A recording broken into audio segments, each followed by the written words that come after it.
asnjë lëvizje koke, asnjë reagim,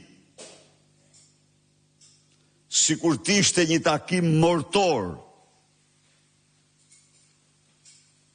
dhe i tillë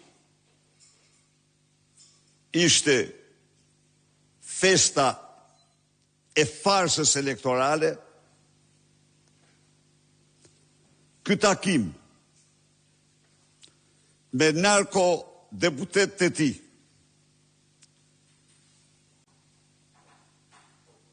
me përfaqësuesit e bandave më të rrezikshme të Shqipërisë, rajonit dhe Europës,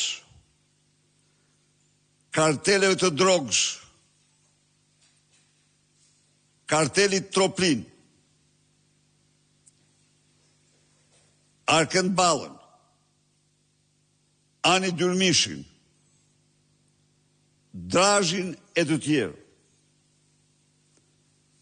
Sara Milën dhe grupin e kartelit të Elbasanit,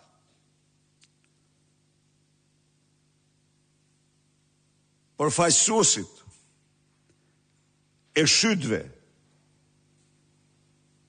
Julianit të Pashakos, Renato Salih dhe Arben Qimes, përkatësisht Klosi,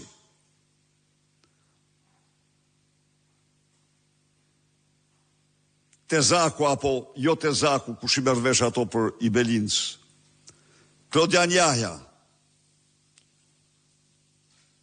Koreshi dhe përfaqësues të tjerë, të Bajrëve, të Tukut, përkatësisht Shkodër dhe Lezhë. Pra, ky ishte tërmet peçve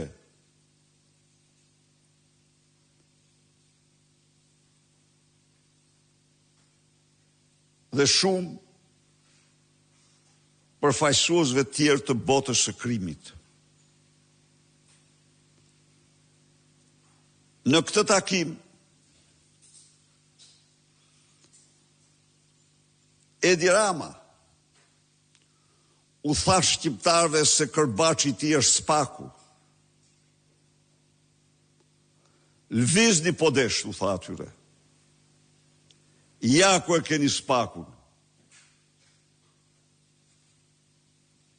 që është në duart e mia, duke ditur se ata janë një sërim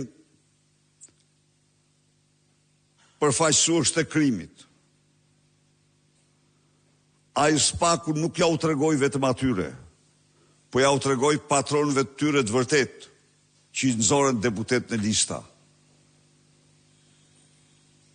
Nuk kishte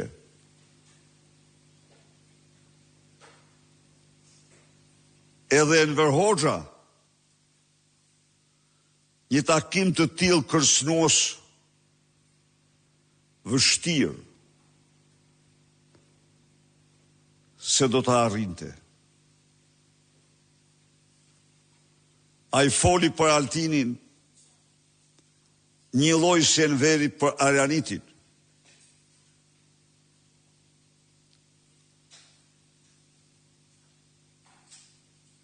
Pra, shqiptarët mësuar se farsa elektorale prodhoi një narkoparlament i cili nisi ditën, mbledhjen, pa hyrë akoma në sallë, duke vishkluar me skapin si kam zhik të partisë të tij. Për sa u përket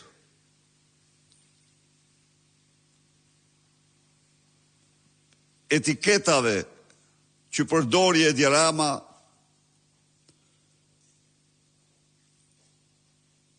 unë i them kaq, që ka futur vendin në një fazë të re si kur më parë, në 32 vite. Dhe e garantoj se mira shqiptar që kanë tashmë të qartë se kanë tek Edi Rama armikun e betuar të votës së lirë,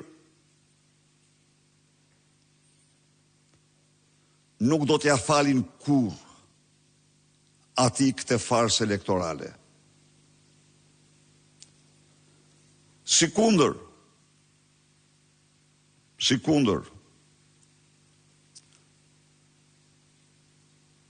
shprehbindjen dhe besimin tim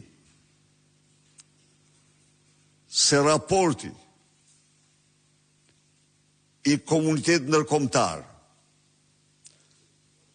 kundër të cilit Edi Rama po paguan shuma të jashtëzakonshme për ta ndryshuar,